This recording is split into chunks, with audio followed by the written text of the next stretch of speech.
नमस्कार दोस्तों, आप सभी का स्वागत है आप सबके अपने चैनल तंत्र मंत्र ब्लॉग्स में। मित्रों, अपनी एक सीरीज चल रही है शोभन सरकार के संस्मरण, और इस सीरीज में हम शोभन सरकार के सानिध्य से मिली शिक्षाओं के बारे में बात करते हैं। मित्रों, आज का वो संस्मरण एक ऐसा संस्मरण जिसमें सरकार से मांगी हुई मुराद सरकार ने किस तरह पूरी की, इस वीडियो में आपको जानने को मिलेगा। ये वीडियो बहुत ही खास लोगों का है और वो कैमरे के पीछे रहेंगे, ऐसा उनका कहना है। भाई साहब, जय गुरुदेव भगवान की।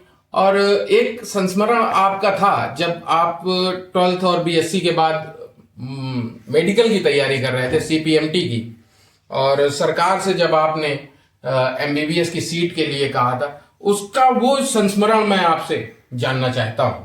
और सरकार ने आपकी मुराद कैसे पूरी करी, और क्या इस समय आपको किसी प्रकार की कोई कमी है? नहीं, पहले तो जय गुरु भगवान की भाई साहब। जय गुरु भगवान की भाई साहब, मैं आपको ये बताना चाहता हूँ कि पहले तो वो मुराद नहीं पूरी करते थे, वो रास्ता दिखाते थे। हाँ। और वो रास्ता उन्होंने मुझे दिखा दिया। हाँ। अब मैं शुरुआत से बताता हूँ पूरा संस्मरण वृत्तांत। कि जब मैंने इंटर किया उसके बाद मैं प्रिपरेशन में लग गया, पीएमटी की, पीयर प्रेशर या जो कुछ भी कह लीजिए, पीएमटी की प्रिपरेशन में मैं लग गया। पीएमटी की तैयारी करता, मेरे पास एनसीसी का आरक्षण भी था, सी सर्टिफिकेट ए ग्रेड से। उसकी तो वेटेज रहती है। वेटेज के बावजूद हर बार मेरा थोड़े नंबरों से रह जाता। मैंने बहुत प्रयास किए इधर उधर से, एक बार 0.75 नंबर से रहा, एक नंबर से रहा। हाँ, तो उसमें तो आपको पता ही है, फिर भी मैं बता देता हूँ कि थोड़े थोड़े नंबरों से रह जाता था। जब 2 अटेम्प्ट के बाद दोनों अटेम्प्ट में यही हुआ तो मैं मालिक के पास गया, बताया, तो उन्होंने कहा कि जाओ हनुमान जी पे जाओ, हनुमान जी का आशीर्वाद ले लो।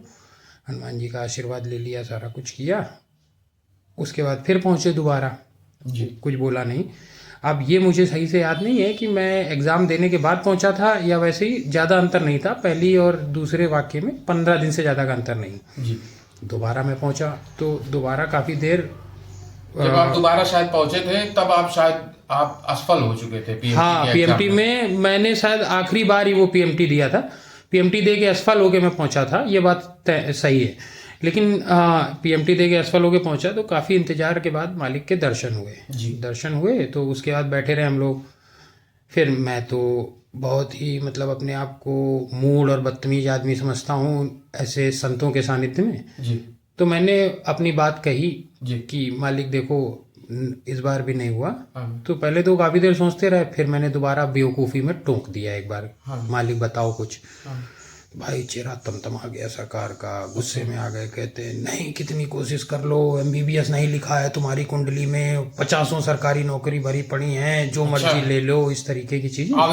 आवेशित होके भाई मैं भी, आप यार, इंटर बीएससी मेरी कंप्लीट नहीं हुई थी उस टाइम तक। बीएससी चल रही थी साथ में लेकिन कंप्लीट नहीं हुई थी जी। लास्ट ईयर था बीएससी का भी। तो मैं भी बाल मन उस समय इंटर करके निकला, 2 साल टूटा हुआ मन तो मुझे भी खराब लग गया।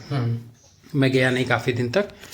फिर चीज़ें हुई, महीना 2 महीना निकला, आगे की क्या अवधारणा या क्या प्रगति की व्यवस्था बनाई जाए, इस चिंतन में समय गुजर रहा था। और इधर समय हाथ से फिसलता भी जा रहा था। जैसे जैसे बीएससी कंप्लीट होने को आ रही थी तो ये लग रहा था कि कुछ रोजगार का जुगाड़ किया जाए, कब तक पिताजी से पैसे मांगे जाएं। सही बात है। तो एक दिन ऐसे ही मैं खड़ा था तो मुझे सरकार की बात ध्यान में आ रही थी, लेकिन मैं उस पर कहीं किसी निष्कर्ष पे नहीं पहुंच रहा था, क्योंकि मुझे लग रहा था सरकारी नौकरी तो फिर मतलब एसएससी मेरे दिमाग में कहीं नहीं था। अच्छा, ऐसे हाँ, मेरे दिमाग में था कि सरकारी नौकरी मतलब परिदृश्य से बाहर था। पीएमटी, ये पीएमटी के बाद अगर कुछ नहीं तो सोच ये रखा था कि प्राइवेट जॉब के साथ साथ पीसीएस, यूपी पीसीएस की तैयारी, ये सब सोच रखा था मैंने। तो एक दिन ऐसे ही बाहर खड़ा था तो कुछ लोगों में फ्रेंड आते थे मिलने शाम को, ये अपना जो रूटीन होता है टीनेज बॉयज का है, फ्रेंड आए शाम में निकलना और 4 बातें करना। तो किसी चीज़ पे बहस शुरू हो गई तो शायद कि कोई ऐसा टेक्निकल टॉपिक था जो मतलब ऐसा एक माना जाता है कि एग्ज़ाम की प्रिपरेशन करने वाले बंदे को नॉलेज होना चाहिए। एक उनमें से पीएमटी की तैयारी कर रहे थे फ्रेंड हमारे दिल्ली में, पीएमटी की नहीं, यूपीपीसीएस की तैयारी। यूपीपीसीएस की, हाँ। तो वो आए, जीडी टाइप का सेशन हाँ होता था जीडी शाम टाइप को। का सेशन हो गया। तो उसमें एक ऐसा टॉपिक छिड़ा जिसपे मैंने सबके डाउट्स क्लियर कर दिए। तो हमारे एक फ्रेंड हैं आजकल केडीए में हैं, जी, अच्छे पद पर हैं केडीए में, नाम यहाँ ना लीजिए। नाम नहीं लेंगे। अच्छे, तो उन्होंने कहा भाई साहब आप ये गवर्नमेंट जॉब की तैयारी क्यों नहीं करते? तो मेरे मुंह से निकल गया कि बीएससी तो हो जाने दो। तो वो हमारे फ्रेंड कहते हैं कि भाई साहब आप एसएससी की तैयारी करो, पहले एसएससी निकाल लो, उसके बाद यूपीपीसीएस। तो मतलब अब कृपा देखिए कैसे होती है। जी। उस टाइम कुछ ऐसा खर्चा था या कुछ ऐसा काम हुआ था कि जिससे पिताजी के पास भी पैसे नहीं थे। हाँ। तो अब वही फ्रेंड जिसने सलाह दी थी वो कहता है कि मैं आपका कोचिंग में आधे पैसे में करवा दूंगा। हाँ। आधे पैसे में करवा दूंगा। और ईश्वर की कृपा ऐसी हुई कि आधे पैसे में हो भी गया। हाँ। हो गया। और जो पहला एग्जाम दिया वो आईबीपीएस का दिया था। हाँ। वहां से कॉल आ गई, हाँ। बैंक में जॉब करनी थी, गया नहीं मैं। नहीं। फिर एसएससी का जो 3 एग्जाम मैंने एसएससी के दिए, तीनों के प्री निकले। एक पहली बार में मेरा ऑडिटर रह गया था, दोबारा में मेरा तब तक ये एफसीआई आ गया था। तो एफसीआई का मेंस, एफसीआई का भी जरा सा बता दीजिएगा कि प्रवेश पत्र निकलवाने जाना पड़ा। हाँ। तो अब कृपा देखिए ईश्वर कैसे कैसे रास्ते दिखाता है। तो अब वो टॉपिक तो मैंने आपको बता दिया, ये बता देता हूँ कि पहली बार एसएससी ने क्या किया कि भाई 5 बार से ज्यादा डाउनलोड नहीं कर सकते थे उस समय प्रवेश पत्र। हाँ। अब लैपटॉप अपने पास था तो नेट कनेक्शन स्लो, पता नहीं वो कैसे हिट ले गया, क्या ले गया, वो 5 बार डाउनलोड होके लॉक हो गया। प्रवेश पत्र आया नहीं हाथ में, क्योंकि प्रिंटर तो होते नहीं थे। नहीं होते थे भैया। अपने को जाना पड़ा इलाहाबाद। कोई एक फ्रेंड था, हुआ करता था हमारा उस समय, अब नहीं है। हाँ। लेकिन उन्होंने काफी मदद की उस समय मेरी। हाँ।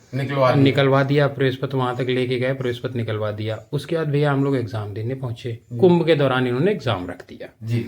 भाई साहब इन्होंने शाम का पेपर सुबेरे बांट दिया, सुबेरे का पेपर शाम को बांटने की तैयारी करनी शुरू कर दी। हाँ। तो जब सुबेरे वाला पेपर दे के हम लोग निकले तो पता चल गया कैंसिल हो गया। फिर भी हम लोग रुके रहे शाम का वहां देख के कि कैंसिल ही हो गया। उसके बाद फिर 3 महीने बाद दोबारा से जो है एग्जाम का नोटिफिकेशन आया। वो इस बार एग्जाम इतना टफ आया भाई साहब कि अच्छे अच्छे पीएचडी वाले उखड़ गए उसमें, टेक्निकल के पेपर में।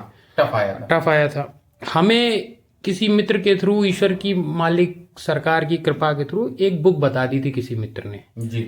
वो बुक मैंने चाट ली थी। हाँ। तो ईश्वर की कृपा ऐसी हुई कि जो पूछा गया उसी बुक से पूछा गया।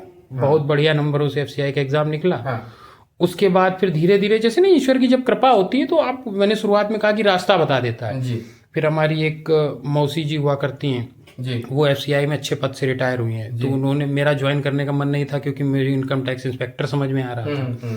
क्योंकि डॉक्टर की इनकम और इनकम टैक्स की, हाँ मतलब थोड़ा सा घर वालों को भी होता है, और घर वालों को ये लग रहा था कि इसका हर एग्जाम निकल रहा तो अब ये निकाल लेगा। लेकिन उन्होंने ऐसा बता दिया कि इसकी जॉब तो बहुत बढ़िया है, अच्छी जॉब है।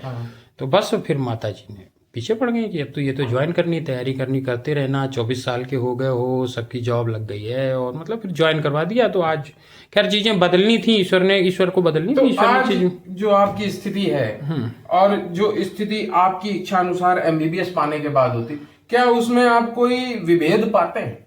नहीं, वैसे तो कोई विभेद नहीं पाता। हो सकता है जीवन शैली में थोड़ा अंतर जरूर आता, लेकिन ईश्वर की कृपा ऐसी हुई कि जो कुछ भी सोचा था मैंने अपने लाइफ टाइम में अचीव करने के लिए, वो गुरु की कृपा से, मालिक शोभन सरकार की कृपा से मुझे, मतलब ये मान लीजिए कि जो चीजें 20 साल में होनी थी वो 10 साल में प्राप्त हो गई। तो मित्रों देखिए किस तरह सरकार अपने शिष्यों की मनोकामनाओं की पूर्ति करते थे। ये वो या तो रास्ता बताते थे या तो उसका समाधान बताते थे। इस वीडियो में इतना ही। आशा करता हूं कि आगे भी आप सभी का सहयोग इसी प्रकार बना रहेगा। अनुग्रहितोष में।